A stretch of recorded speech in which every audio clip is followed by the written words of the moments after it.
Everybody, I'd like to welcome you all to the Parks and Community Services Committee meeting of Thursday, October 9th, 2023. Thank you all for being here. This is a big crowd for us. Thanks to all of you for being here.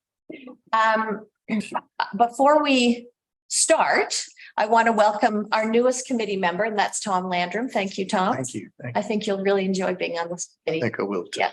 We appreciate it. Hi, Tom. I'm Kirk. Yeah, I guess we could. So Tom Landrum, Anita Penfield, Betty Karen. Wes Sinclair. Trevor. Kirk Anderson, Public Works.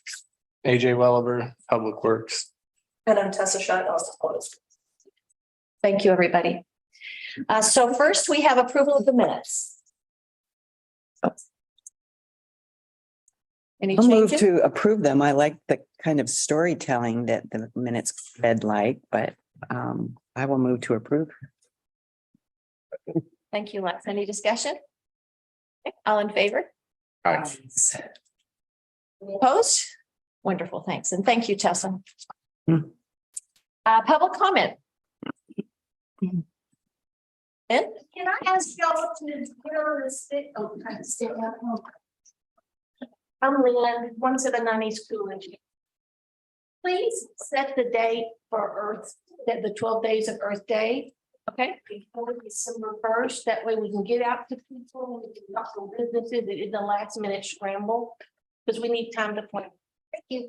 Okay, great. We'll do that at our next meeting then. Thank you. Yes, Hi, morning. morning. I'm Will Rasmussen from Miller Nash. For a number of years, I've worked with Haystock Rock LLC, the current stewards of the historic Oswald West cabin in Cannon Beach. And I just thought I'd swing by this morning really briefly because I was reading the minutes from a couple meetings ago. And I saw some committee members lamenting that there haven't been more applications for heritage trees in the city. And folks might or might not recall, last year we submitted a heritage tree application for the stand trees at Inspiration Point. That's the strip of city-owned land between the Hemlock S-curves and the oceanfront. It was acquired a couple of decades ago by active citizens, kind of a public-private partnership with active citizens in the city, buying that piece of land just to try to preserve it as a public space. Mhm. It's got about 50 some trees on it. It's the last kind of corridor for wildlife in the city for mature forest from the Coast Range down onto the beach. So just here to resubmit it.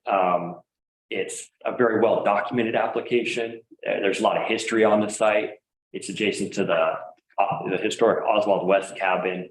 And one of the reasons that the Oswald West cabin significant to work on is as listed on the National Register of Workplaces is the setting around it. It talks about timbers, ridge lines, the beauty. So it's surrounding Governor Oswald West as the idea that public beach is public in Oregon. That was kind of the nascent start of the environmental movement in Oregon. I talked with Trevor, emailed with Trevor and Karen a little bit before coming out. They mentioned that the city's kind of been focused on single tree applications thus far, and it sounds like continues to want to do that. I'm just resubmitting this in the hope that maybe early next year, the city will feel ready to consider this application. If you look at the criteria for heritage trees, ecologic value, historic value, I think this site is very worth your consideration. So I'll give the applications to Trevor to hopefully resubmit it, pass around. And thanks for your time. Thank you. Thank you. That's good. Thank you, sir. Any other public comment? Thank you very much. So Kirk and AJ. I had a week off. You can go. Well, good morning. Morning. Not too many new things, just I installed some playground pieces that came in the mail and then painted some kind of rusty spots on the playground at Main Park. And then we were able to get some new trees in that we're just waiting at Whale Park. We're waiting for the nasturtiums to die down a little bit. And then we're gonna plant 3 more shore pines there. Then I planted out in front of the recycling center, those pots out there, planted some lemon cypress and some yews right there. Hopefully the elk won't eat those. Dug it all up and rearranged the daffodils and everything in there. And other than that, we've just been cleaning up storm debris as it's trying to stay with all the leaves that are falling, so you don't get a huge mess all at once. And maintaining the properties and picking up garbage. We designed the landscape at the 3 beds at the Sunset Stairs. AJ didn't like my grass, so he whipped it all out.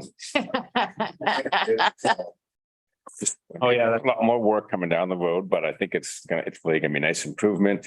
The birdhouses are down and put away, and thanks for the volunteers for cleaning them and storing them. And it was Jen can attest, it was a highly successful Purple Martin season. Best ever. Every unit was filled.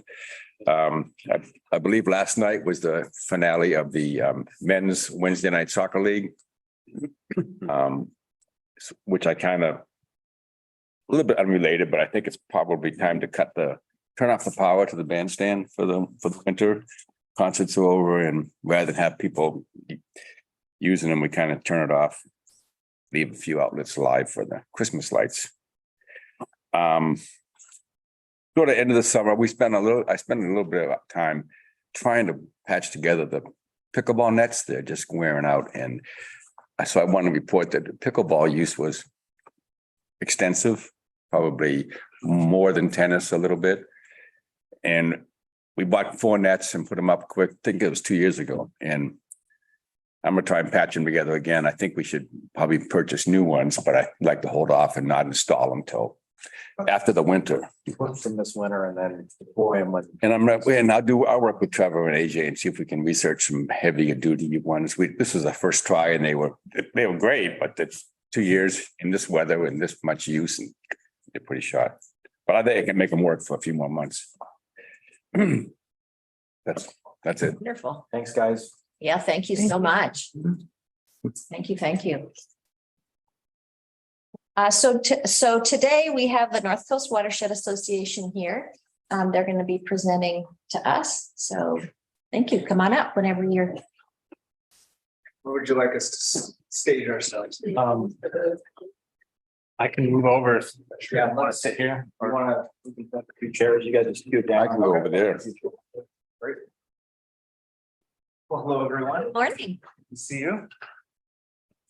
Thanks for coming today. Yeah, you're most welcome. Thanks for having us. I think I've introduced myself before. My name is Graham Clack. I'm the Executive Director of the North Coast Watershed Association, and today I have another member of our organization and my team, Kelly Daffron here. Morning. Thank you for being here. Thank you for having us. Yeah. So we just wanted to take some time to share with you a project that we shared last year that we submitted to OWEB as part of a restoration grant open solicitation opportunity. We were not awarded the grant last year due to some things that Kelly's going to talk to you about, which we have changed in the grant. But we wanted to come back to you all and let you know that we're still committed to making sure we meet goal 13 of the Ecola Creek Forest Reserve Stewardship Plan, and that's really to increase, our habitat for beaver. So I will just kind of maybe point you to where this area is. So this is just a map of up here on the screen of the entirety of the Ecola Creek watershed. And so what we've done, this is kind of break out within this, white square here, the various project areas that we are looking to plant willow and other species within. So we've broken the project out into 6 project areas where we've basically gone out and delineated where possible willow or other planting areas could be of other species that are in the watershed. And we've also identified where the large wood placements are, some particular weed treatments we'd like to do, particularly blackberry, to remove some of those areas that we could plant various native species into that would really all with the goal of creating better beaver browse to increase dam building capacity, because the state of Oregon has really identified alcoves and beaver dams, some of the limiting factors for coho salmon juvenile abundance. So these beaver dams often, create, and we've even got some of them mapped. These beaver dams often create, I'll show you, pull over here, create these really nice structures that, in addition to impounding water in the summer when we have lower flows, they also can provide places and refuge for our juvenile salmonids to Lost. oh, there we go. To overwinter, so that when we get our big rains, they don't get blown out into the estuary and can't essentially find their way back to these areas. So, part of what spawned, pun intended, this project was to really look at areas where beaver are a nuisance for the city. And so really we've identified through a BRAT model, not only where beaver potentially, let's see if I get down to this here. What does BRAT stand for? BRAT, so this is a tool. The BRAT is a beaver, let's see, and I'll pull this up here. It's a beaver Restoration assessment tool. Thank There you. we go. Yeah, so it's it's what the output of these lines mean is a beaver restoration assessment tool. So in the case, this is a application that we've developed to show you, in addition to where the ECFR is, outside the ECFR, where are the highest potentials for dam building to occur. Now, what the model takes in is the width of the valley, the steepness of the stream gradient, and kind of some historic vegetation, but really it's more about just the physical characteristics of the watershed. So if we zoom into here to some of these areas, we're sitting down here. But if we go, looking into these areas that we'd like to do work in, we can see some of these areas that have actually really quite high beaver dam building capacity. Whoops, actually, let me turn this layer off. So if we're looking in here and we zoom in to some of our project areas, like you saw there, if I click this one, so we can see within that section, there could be potentially 13 beaver dams per mile. And in this, I'll get into the summer, we also did a snorkel inventory to count all these juvenile salmonids as part of another monitoring grant we were awarded. So, really we're at this point now where we know that the areas have high capacity.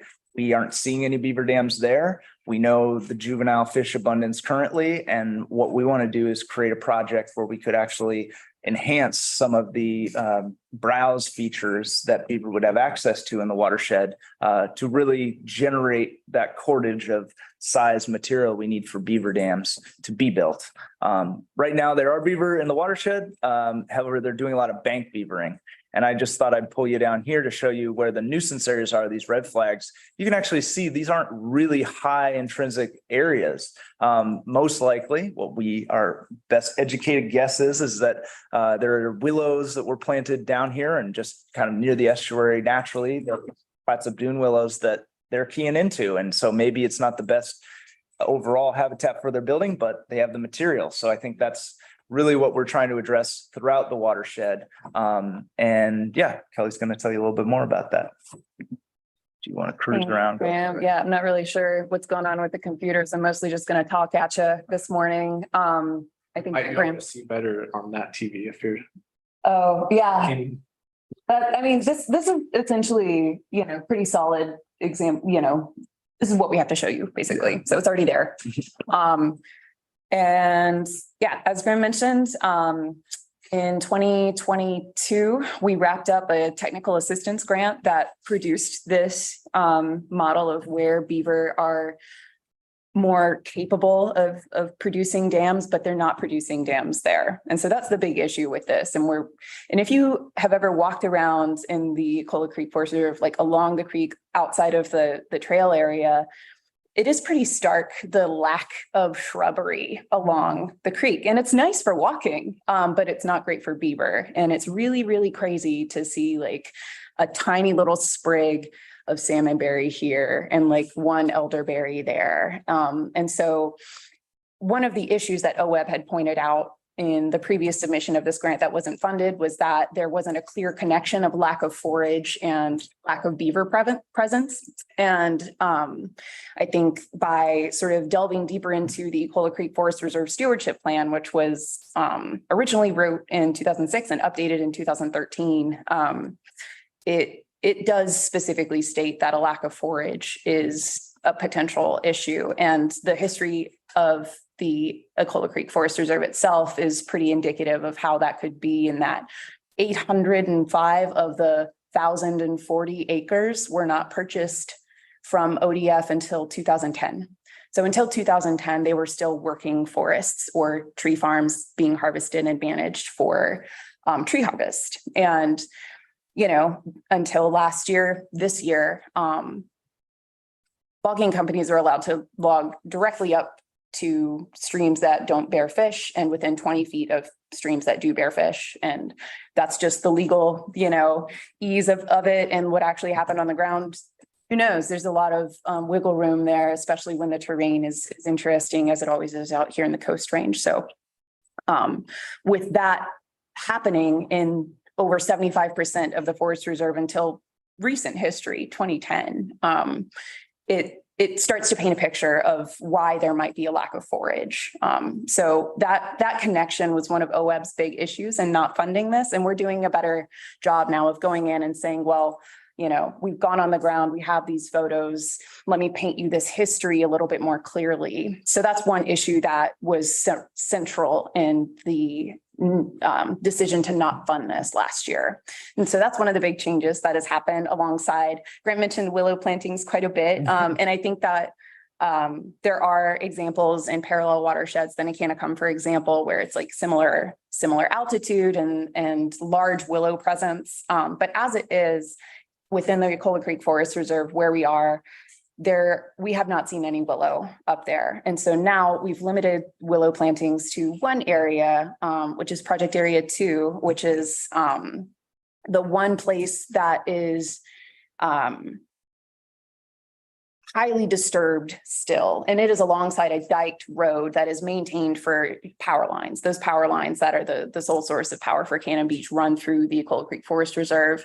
I've been speaking with Pacific Corps to be sure that any work that we do there is in compliance with them and they're aware and not going to go in and pull out all our willows or anything. So that's also being worked out alongside the plans for this. So as Graham zoomed in there, yeah, that road is going to stay there because those power lines are crucial to Cannon Beach. And so the artificial wetland that has been established alongside of it will be planted with willows, as it is a highly disturbed area and is sort of naturally progressing to an early cereal forest as it, as plants do their thing. And so that is the one area where we will plant willows, and everywhere else we will be focusing on other native species. The ones that we will take stakes of, things that we will need y'all's help with, hopefully, potentially, are collecting stink currant, which also does really well from stakes, and black twinberry. So those are going to be the new staked species, and we'll also be ordering plants from Tillamook Estuary Partnership. They're native nursery down in Tillamook, and they're going to grow, or we will order from them, vine maple, young alder,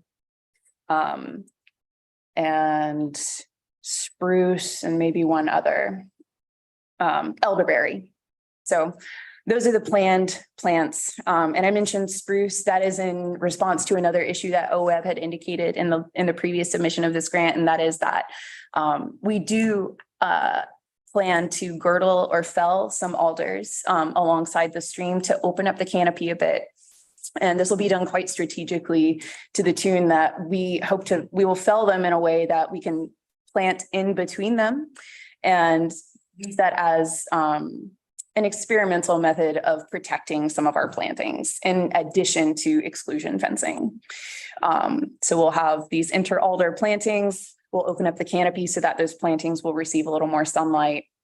And we'll add a little bit of wood, softwood from these alders being felled at a few strategic places. They'll also be felled in places where they've grown up and around. You can see right next to some spruce trees. So we'll release those spruce trees in this and give them a chance to really flourish. And in addition, we will plant probably at least 1-for-1 spruce tree for each alder we fell, so that successionally shading the stream and maintaining its low temperature profile will be taken care of with that, ideally. So those are some of the major things. Another thing that was mentioned, a couple of things. So Canada thistle has taken a hold in a couple of areas in the reserve that Graham might kindly zoom to now. Canada thistle is an aggressive thistle. We do have native thistles here. We have 2 native thistle species in Clatsop County. They only spread by seed. Canada thistle is extremely aggressive. It spreads vegetatively or by rhizomes. So treating it generally is only successful with herbicide. And because of the regulations within the forest reserve, we are not going to treat it. We are just going to include it in our monitoring following this grant after the planting. So the Parks Committee and Cannon Beach can sort of have that information, and we can too. And in any areas where we fell alders will not have Canada thistle or encroaching major weeds, so that we're not going to just give them more of what they need and exacerbate an existing problem. These are all things that we're considering in our plans. Again, as I mentioned, we're going to focus exclusively on blackberry removal in the planting areas and in the project areas. And that will likely be done by Aaron Dusig, who I know the Parks Committee has worked with before. I know he's been doing the purple loosestrife out at Little Pompeii. So Aaron will be our contractor for blackberry removal, planting, and exclusion fencing. And we're working on finding someone else who has the added expertise to do the alder felling in a really strategic way, which Aaron told me yesterday he doesn't feel comfortable with. So yeah, we're getting all our ducks in a row in terms of figuring out what to do, where, who can do it, and when. And one of the major things that we would like from y'all is to have a bit of a commitment to help us do a couple of things that Trevor and I had talked about last week in terms of your capacity as volunteers and also a bit of the City of Cannon Beach Parks folks resources as well in terms of removing blackberry canes we talked about. We talk about the blackberry removal. Yeah. Graham, can you show the location of the blackberry removal? Because I think this is a pretty good enticing spot for you guys to go to and accomplish the goal that they want to accomplish. It's pretty easily accessible. Mm-hmm. Next to the creek there, you know, that trail that, you know, before you cross the creek to go over to the wetland area, that trail that runs north. That's where they're kind of proposing some blackberry removal there. So it's easily accessible. It's easy for us to get the material out when you're done. So I was pretty excited about that and seeing if you guys wanted to help them with that.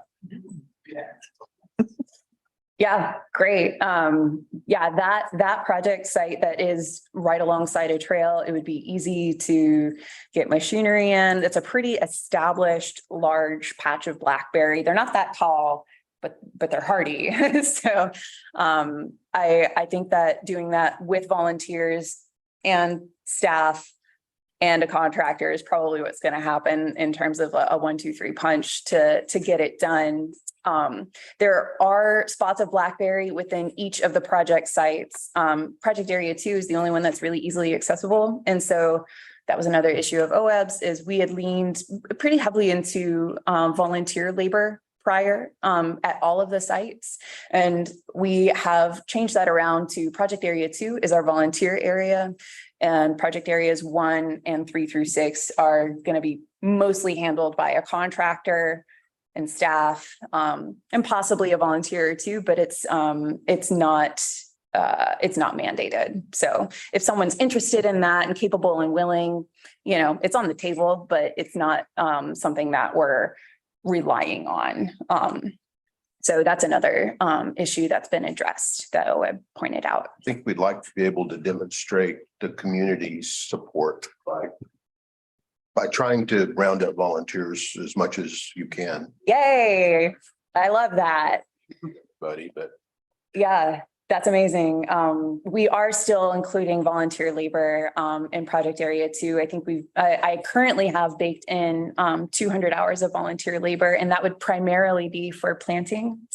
And I have sort of guesstimated currently the city's assistance with, you know, a little bit of coordination, a little bit of access, some gathering of cuttings and the removal physically of the blackberry canes that have been cut at around 60 hours. And we can talk more about those specifics going forward, but the rough budget cut that I have currently has those hours baked in, and things work out that way.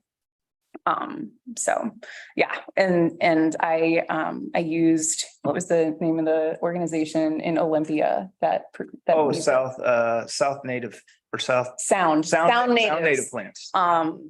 Great organization out of Olympia that grows native plants, and they have a publication that helps you calculate for whatever area that you're trying to plant with, be it cuttings, be it shrubs, be it trees, and whether you want to do dense, average, or sparse plantings.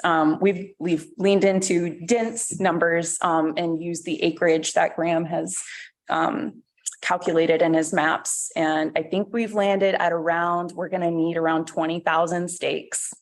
So that's, you know, it sounds like a lot, but we think with a lot of hands on deck, we can make it happen. And then we'll order 1,500 rooted plants from the Tillamook Estuary Partnership, or NORP.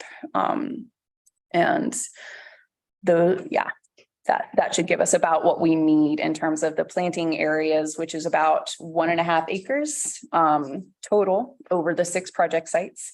And the treatment areas for blackberry, largely concentrated. We've got about 10,000 square feet that we're going to treat in project area 2. And then a total area within all 6 project sites of around 0.6 acres, a little over half an acre of blackberry treatment. And within that, also in my conversations with Aaron, for mechanical and manual removal of blackberry, he says 3 years of follow-up is generally pretty good. So we've baked that in as well. He'll go in once a year around the spring, probably 3 years prior. So if we do this work 2024, 2025, like that fall, winter, he'll go in 2026, 27, 28, once a year, do another removal of surviving plants in the areas that he's treated. And that should do a much better job of knocking it out than just a one and done kind of situation. So that was another issue that we aim to address. Yeah, so I think, yeah. Oh, and then there's one other issue that OWEB had brought up, and that is we work with a graphic design company that is called Meet. I don't know why graphic design companies are in the business of making other people look good, but somehow always make themselves look bad. Not sure why they're called Meet. Anyways. Creative muscle. They've done really great work for us, ironically, and they are slated to work with us in this grant in a reduced capacity. I think that we want to have public support and knowledge and awareness of what we're doing, and because we do have this project site that is very forward facing within project site 2, we would like to have an interpretive sign that explains what's going on, why, and the significance of beaver ecologically. And so that is still going to happen. I think that's really important in terms of public awareness. Yeah, and on that note too, working with our partners at Public Coast who, directly benefit from the watershed's water supply, just like the city does, that's where trying to promote that understanding amongst the public, or maybe even, people coming by to see what we're doing for overall watershed health that additionally can benefit commerce here. So that's really for us, getting the best that often goes unseen is a big piece. So Meet, the graphic design company we work with, is really helping us develop conservation campaigns around chum salmon for our work in the Lower Columbia, beaver for projects like this and elsewhere, where we'd like to really make this kind of a case study and a something that we could replicate in other coastal watersheds. And then also for lamprey and the Oregon silver spot. So kind of trying to get these kind of real nice portfolio pieces for us as conservation campaigns is where this project is kind of the spearhead for that. So Can I ask a question? absolutely. Perfect world, what would the start date be for this project? In a perfect world, assuming we get funding, we'll be made aware of that around April. And then I'd say we would probably want to start taking cuttings. That's a great, we might even want to start taking cuttings of certain species in the spring. It depends. This is because I'm thinking ahead about Earth Day and the street fair. Oh, These guys need to have a table. for Yeah. sure. When it comes time, because it Amazing. sounds like the timing could be just right. They could be pushing this project at the street fair and possibly get some more volunteers and more people excited about Great the idea. project. I love that idea. Okay, Thank you. Yeah. Great time to try to hit blackberries. Yeah. So, yeah, I think that's the main thing is like we can, and that's why one of the complexities of this project is like, a lot of times we'll do a big large wood enhancement project or a bridge removal or remove a dam or put a roughened channel in, and that'll all be, happen within the matter of a week or maybe a month. But this is much more successional. So, that's kind of backing into our ask here. And what we wanted to make sure we came to you all with was to know what our project is and how we would really like to get, potentially, a letter for the grant to just say, hey, the Parks Committee will give 200 hours to, planting. Public Works will give set amount of hours to doing the willow cuttings and transport. So then we can really show the Oregon Watershed Enhancement Board that yes, we have not only the community lined up for this in terms of having it for Earth Day, we'll definitely mention that in the grants as well. But we've also got some initial, seed volunteer work that'll really help move the needle. So I think that we're well on our way, and it's great to be here to have great ideas like that come about. So make sure they have a table front and center for Sure. Earth Day. awesome. Amazing. We're ready. Love that idea. And alongside that, the private donors who y'all connected me with, I'm blanking on the name of the foundation. They're very interested, and I've spoken with them back and forth a little bit. And now that it's becoming a more fully formed idea, I think I can go back to them and say, this is exactly what we need. And I think they're prepared to give us what we need. So it's the nice folks that gave us the donation for the manual removal for the loose stripe. We got them in contact with these folks. Oh, wonderful. Wow. For this project. Yeah. That's very nice. Yeah, they sound really excited in our initial emails. And so things are moving along in that front as well in terms of matching what OWEP will give us. One thing that I didn't mention is exclusion fencing. Just around, I think, a third of the plantings, we want to put exclusion fencing around. And that's because if you've seen again, like boots on the ground, walking around, seeing the few shrubs that are around in the riparian areas of the Cold Creek Forest Reserve, we're going to need to protect them. And so around half an acre out of the total 1.5 acres, we would like to put exclusion fencing around, and Aaron is working on helping getting those price estimates. Perhaps having like some access, if we could just, drive out some posts to project area 2, which will also have a section of just remember that when Barry Sims planted the cedars years and years ago, there was exclusion fencing around that. Yeah. Mhm. The time where it has to be removed, but. Yeah, and actually. With the cedars. There's still a lot of cages around the cedars that are down there, and that's probably a really good thing as we hope to draw beavers into the area. Because those cedars are still of a size where beavers would want to go for them. So having those fences around those cedars still, like it, initially was something like, oh, we need to do something, but it's actually quite beneficial and could behoove this project even further to have that added protection of plants that were placed there some years ago.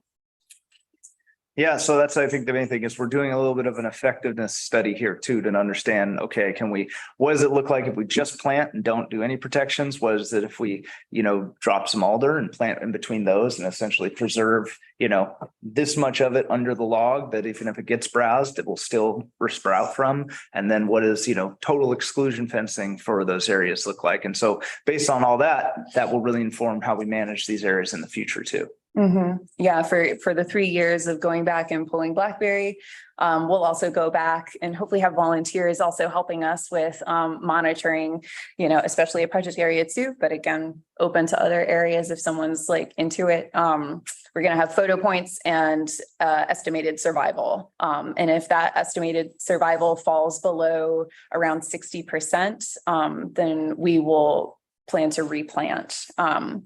And likely, hopefully, a member of our board works for ODF, Brad Cotton, and he's told me that it's likely, and we've gotten spare trees from ODF before. They have alders and they have spruce. And so we could sort of lean into those for doing any replanting if survival falls below 60%. So, yeah. Right. Thank you. Yeah, thank you so much. I have one comment. We've been working on an area in the ECFR where we're removing blackberry. And this is our second year, and we went back and it was a little bit of growing. There was some growing back, but very little compared to last year. But my question in our last meeting was, what things should we plant now? We planted some trees, but the sun is making the blackberries happy. Is there any plants we could just start planting now that would grow quickly? I mean, I was thinking foxglove, but Trevor said that's invasive. So what kind of things could we do you guys have any ideas? Depends on the area, right? So Yeah. it's like, how modified is it? So part of the reason we chose Project Area 2 for willow is because it is so highly modified. And so, we're not seeing willow throughout the watershed. We see it in the lower watershed, but that's, essentially why we've chosen that area. I think, if it was, seed you wanted to throw down, I think the main thing with blackberry is just, those first several years, just if it's coming back, beat it down again. I think that's really more of the approach in those initial phases. Next time you guys are out there, take a picture, come see me. I'll pull up the map, give me your location, I'll send it off to Graham. And then he'll know the area. Okay, perfect. Picture of what's existing there, and maybe you can give some recommendations. Yeah, absolutely. And if it's within the ECFR, we can pull it right into this project. It's just gotta have a little Yeah. lead time. That's all. But Okay, it's right off the road, so it's an Yeah. easy access. Right by the cache site. Yeah, I don't think planting anything is gonna suppress it. I think that 3 years of continual maintenance is or 4 years is what makes it go away. okay, I think those trees are gonna be fine and.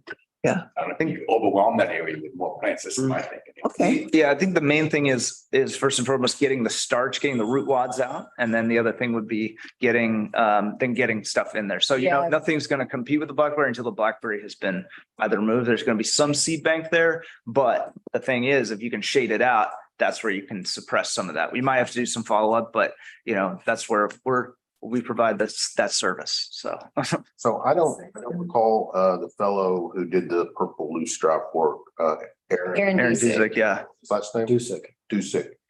Do you I mean, do you have any sense, is he gonna go in and with machinery to clear out, or is he gonna do it by hand like we did in our pad? Maybe like a gas powered, weed whacker or something of that nature. But, Yeah, no, No. we discussed recently, like even that large swath of Blackberry in Project Area 2 that you could, drive a heavy machinery up to. But for the size of it, he doesn't think that'd be necessary. I think like small, machinery, like hand machinery and hand pulling is still, the main idea for all these areas. Thank you so much. Yeah, thank you. Let us know when you need a letter from the Parks Committee. Yeah, we actually would like if, given the amount that I think we need. Yeah, I'll be in touch with y'all if I've been in touch with you so I can communicate with Trevor and it would be great to, have a letter from the city of Cannon Beach and also from the Parks Committee would both be great. The deadline, but we're pretty close to wrapping up the grant language and all the attachments. So if we could get it before the 30th, then we can include it with the grant. It can come in after, that's fine too, but sometimes it's nice to just Shoot an email with what you're looking. package it all in. Yep. So, Yep, I can do Yeah. that. I can do that Cool. this week. Great. awesome. Thank you so So much. much. Yeah. Thank y'all. Anytime. Thanks for the presentation. Yeah.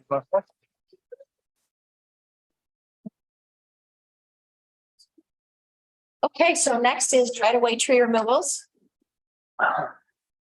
Sure you all had the opportunity to see the application. Any questions? So how did the tree fail? And storm. Pole that's planted right next to it that's amazing. Luckily, they didn't fall on the existing structure to the south. So what pole is that right next to? Is it a power pole? Power planted that right there? I don't know who planted it there. Huh. Yeah, it looks like the tree's been cut a few times, but. Oh. Huh. Okay, well, no questions then, I assume others? Okay, thank you so much. Next, we have the tree focus group. The group was hopeful to have information ready for the Parks Committee today, but that's not going to happen. So it'll be on the agenda next time the group is ready. And you all saw the email that the meeting for next week has been canceled, the joint meeting. So that'll come up again and we'll let everybody know when that is ready. Did you want to say anything about that last? not really, other than if anybody has got any, questions or concerns, I think we could certainly try to. What exactly is the direction that the tree focus group is moving towards? So I've thought about that, how to, in a 30-second describe what we're trying to do. And I think the big things are more visibility through the the tree removal application process. Maybe some extended protection of the trees. Until concerned citizens have a chance to give some, to voice their concerns.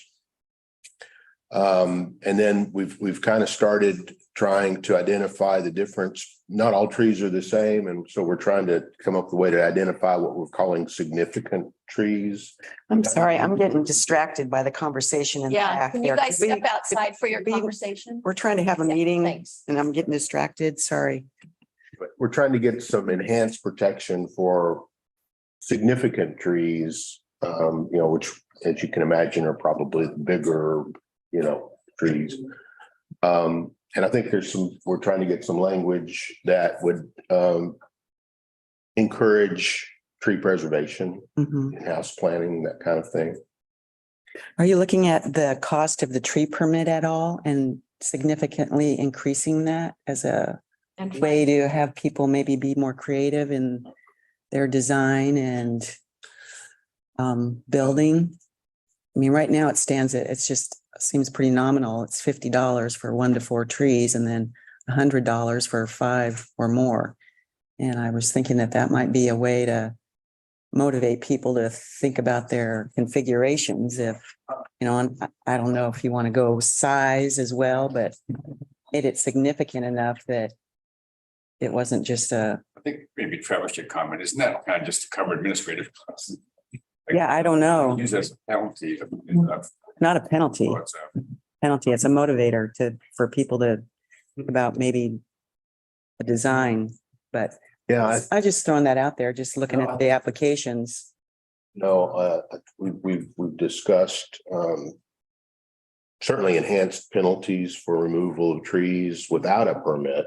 Well, sure. And then starting to try to talk about, and we haven't really run this by city folks yet to understand how their process will fit with what our aspirations are Mhm. case.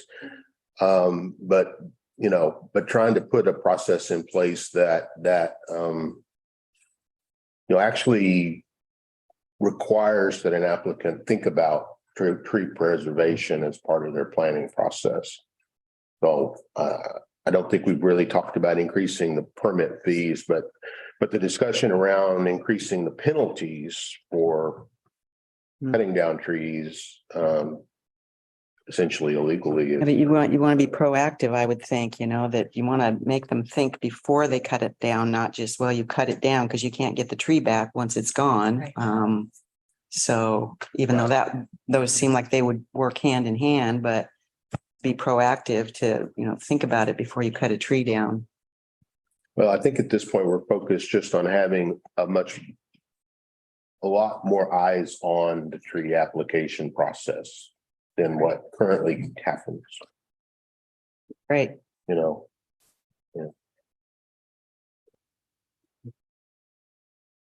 Any other, I mean, I don't, you know, you could correct me. That sounds great. Thank you. Les. Community grants. We had talked about maybe streamlining the process a little bit. Shortening it a little instead of the time period that it is. Can we talk about that more next month? And that'll change too, because Tessa's gonna be moving on to bigger and better. So, yeah, darn it. So. If we can continue thinking about that. Next month. Is that everybody okay with that? Sure. Okay, great.